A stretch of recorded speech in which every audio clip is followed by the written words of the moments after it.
ఏదైనా బ్యాంకు దోపిడీ జరిగితే ఎంత డబ్బు పోతుందో లెక్క చెప్పగలం. ఏదైనా చిట్ ఫండ్ మోసం జరిగితే ఎంతమంది మోసపోయారో చెప్పగలం. కానీ కేవలం కాగితాలపై లెక్కల పుస్తకాల్లో కేవలం బ్యాలెన్స్ షీట్లో లక్షల కోట్ల రూపాయలు మాయమైనట్లు ఆరోపణలు వస్తే ఒక కంపెనీ చెబుతున్న లెక్కలు ఒకలా ఉంటే దర్యాప్తు సంస్థ చేతికి చిక్కిన ఆధారాలు మరోలా కనిపిస్తే ప్రపంచ స్థాయి వ్యాపార సామ్రాజ్యంగా కనిపించిన కథ వెనుక ఎవరికీ కనిపించని మరో కథ దాగి ఉంది. బంగారం మెరుపులతో ప్రపంచాన్ని ఆకట్టుకున్న ఒక సంస్థ ఇప్పుడు ఎందుకు ప్రశ్నల వలయంలో చిక్కుంది? కొన్ని సంఖ్యలు ఎందుకు దేశవ్యాప్తంగా సంచలనంగా సృష్టిస్తున్నాయి? దర్యాప్తు సంస్థలు వెతుకుతున్న ఆ నిజం ఏమిటి? బంగారం మెరుపుల వెనుక దాగి ఉన్న ఆ మిస్టరీ ఏంటి? దేశవ్యాప్తంగా చర్చకు దారితీసిన ఆ సంఖ్యల కథ ఏంటి? భారత కార్పొరేట్ ప్రపంచాన్ని ఉలిక్కిపడేలా చేసిన ఆ సంచలన ఘటన ఏంటి? Let's watch.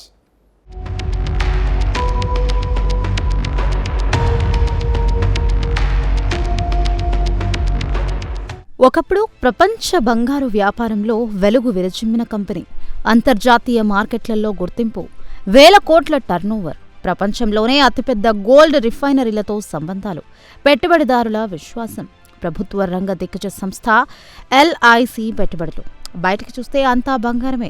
కానీ ఆ బంగారం మెరుపుల వెనుక దాగి ఉన్న చీకటి కథను ఇప్పుడు బయటకు తీస్తోంది మార్కెట్ నియంత్రణ సంస్థ CB దర్యాప్తు. బంగారం శుద్ధి, ఆభరణాల మార్కెట్లో దిగ్గజంగా పేరొందిన బెంగళూరుకు చెందిన రాజేష్ ఎక్స్పోర్ట్స్ భారీ కుంభకోణానికి పాల్పడిందని క్యాపిటల్స్ మార్కెట్ రెగ్యులేటర్ SEBI ఆరోపిస్తోంది. ఈ సంస్థలో ఏకంగా 15.15 లక్షల కోట్ల ఆర్థిక అవకతవకలు జరిగాయన్న ఆరోపణలు ఇప్పుడు సంచలనం సృష్టిస్తున్నాయి.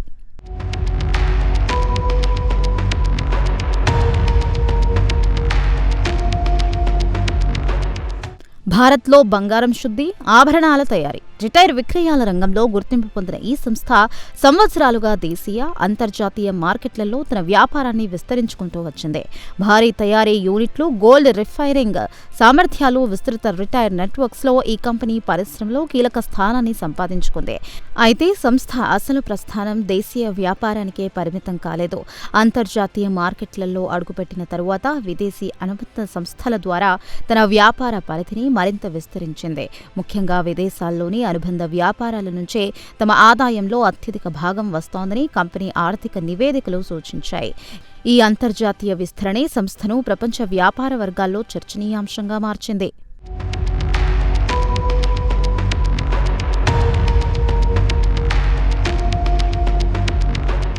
కానీ ఇప్పుడు అదే విదేశీ కార్యకలాపాలు, ఇదే ఆదాయ గణాంకాలు, ఇదే ఆర్థిక నివేదికలు దర్యాప్తు సంస్థల దృష్టిని ఆకర్షిస్తున్నాయి. ఒకప్పుడు కంపెనీ విజయగాథగా కనిపించిన అంశాలే ఇప్పుడు అనేక ప్రశ్నలకు కేంద్ర బిందువుగా మారాయి. అసలు లెక్కలేంటి? ఆదాయం ఎక్కడి నుంచి వచ్చింది? ఆ గణాంకాల వెనుక ఉన్న వాస్తవం ఏమిటి అనే ప్రశ్నలకు సమాధానాల కోసం దర్యాప్తు కొనసాగుతోంది. ఈ స్కామ్ ఆరోపణల వ్యవహారం మొదలైంది ఒక సాధారణ ఫిర్యాదుతో. 2024లో ఒక వాటాదారు SEBI తలుపు తట్టాడు. కంపెనీ చెబుతున్న ఆదాయ లెక్కలు నిజంగా నెమ్మదిగినవినా అని ప్రశ్నించాడు. సాధారణంగా ఇలాంటి ఫిర్యాదులు ఎన్నో వస్తూ ఉంటాయి. కానీ ఈసారి వచ్చిన ఫిర్యాదు వెనుక ఉన్న అనుమానాలు SEBIని లోతుగా తవ్వేలా చేశాయి. ఆ తవ్వకంలో బయటపడింది ఒక సంచలన ఆరోపణ. ఒక్కసారి ఈ సంఖ్య వినండి. 15,15,000 కోట్ల రూపాయలు. అవును, 15.15 లక్షల కోట్లు. ఈ సంఖ్య ఎంత పెద్దదంటే భారతదేశంలోని చాలా రాష్ట్రాల వార్షిక బడ్జెట్లను కలిపినా అందుకు దగ్గరికి రావు. దేశంలో జరిగిన ఎన్నో ప్రసిద్ధి ఆర్థిక కుంభకోణాలన్నిటికంటే పెద్దదిగా కనిపించే సంఖ్య ఇది.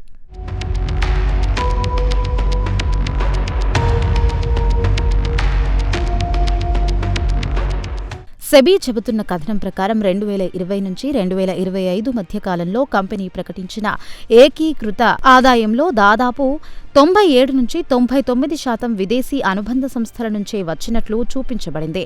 ముఖ్యంగా స్విట్జర్లాండ్లో ఉన్న వాల్కంబీ అనే అనుబంధ సంస్థ పేరు కీలకంగా మారింది. ప్రపంచంలోనే పేరున్న గోల్డ్ రిఫైనరీలో ఒక్కటిగా చెప్పుకునే ఈ సంస్థ చుట్టూనే ఇప్పుడు అనుమానాల మేఘాలు కమ్ముకున్నాయి. ఫోరెన్సిక్ ఆడిట్ ముందుకు సాగుతున్న కొద్దీ దర్యాప్తు అధికారులకు కొన్ని ప్రశ్నలు ఎదురయ్యాయి. కంపెనీ చెబుతున్న ఆదాయ లెక్కలు ఒకలా ఉంటే స్వతంత్రంగా సేకరించిన ఆర్థిక పత్రాలు మరోలా కనిపిస్తున్నాయి. ఒకవైపు లక్షల కోట్ల రూపాయల ఆదాయం కనిపిస్తుంటే మరోవైపు అందుకు తగిన ఆధారాలు ఎక్కడా అన్న ప్రశ్న తలెత్తింది.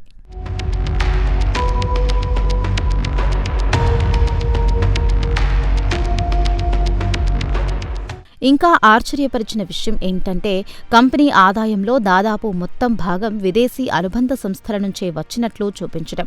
సాధారణంగా ఏ వ్యాపారమైనా ఇంత భారీ ఆదాయం సాధిస్తే ప్రపంచ వ్యాపార వర్గాల దృష్టిని ఆకర్షిస్తూ ఉంటుంది.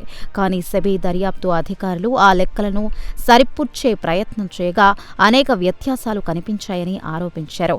ఇక్కడే కథ మరో మలుపు తిరిగింది. గోల్డ్ డెరివేటివ్ ట్రేడింగ్, వేల కోట్ల రూపాయల కొనుగోలు విక్రయాలు కంపెనీ రికార్డుల్లో కనిపించిన లావాదేవీలు.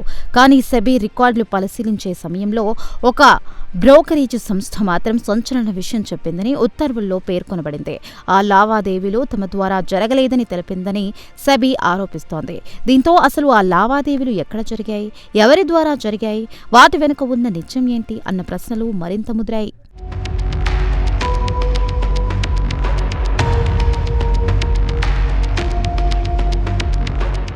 దర్యాప్తు వేగం పెరిగే కొద్దీ మరో అంశం బయటకు వచ్చింది.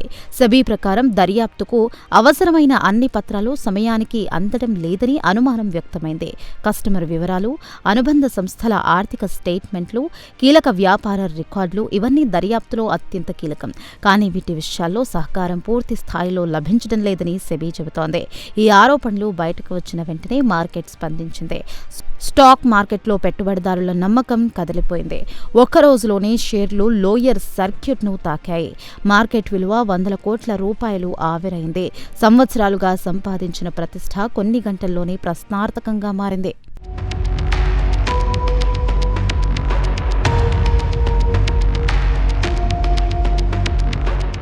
అయితే సెబీ ఆరోపణలను కంపెనీ పూర్తిగా ఖండిస్తోంది. తాము ఎలాంటి ఆర్థిక అవకతవకలకు పాల్పడలేదని స్పష్టంగా చెప్తోంది. సెబీతో కమ్యూనికేషన్ లోపం వల్లే ఈ పరిస్థితి ఏర్పడిందని వాదిస్తోంది. తాము చూపిన ఆదాయ గణాంకాలు వాస్తవేమనని, కోరిన పత్రాలను అందిస్తామని చెబుతోంది. కంపెనీ యాజమాన్యం చెబుతున్న కథ వేరేలా ఉంది. లక్షల కోట్ల రూపాయల ఆదాయం నిజమైన వ్యాపార లావాదేవీల నుంచే వచ్చిందని, దర్యాప్తు అధికారులు కొన్ని లెక్కలను తప్పుగా అర్థం చేసుకున్నారని వాదిస్తోంది. తమపై వచ్చిన ప్రతి ఆరోపణకు సమాధానం ఇస్తామని చెబుతోంది. అయితే ఇప్పుడు అసలు ప్రశ్న ఒకటే, సెబీ చెప్పింది నిజమా, కంపెనీ చెప్పింది నిజమా? లక్షల కోట్ల రూపాయల ఆదాయానికి సంబంధించిన లెక్కలు నిజంగానే సరైనవా, లేక భారత కార్పొరేట్ చరిత్రలోనే అత్యంత పెద్ద కౌంటింగ్ వివాదానికి మనం సాక్షులమవుతున్నామా అన్నదే అసలు ప్రశ్న.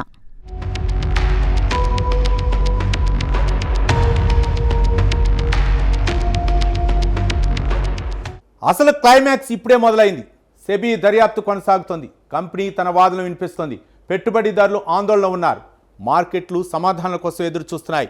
15 లక్షల కోట్ల రూపాయల ప్రశ్నకు సమాధానం దొరికే వరకు ఇది కేవలం ఒక కార్పొరేట్ వివాదం కాదు. ఇది భారత ఆర్థిక చరిత్రలో మరో భారీ మిస్టరీ. బంగారం మెరుపుల వెనుక దాగిన నిజం ఏమిటో చెప్పేది ఇప్పుడు రాబోయే దర్యాప్తు సంస్థ.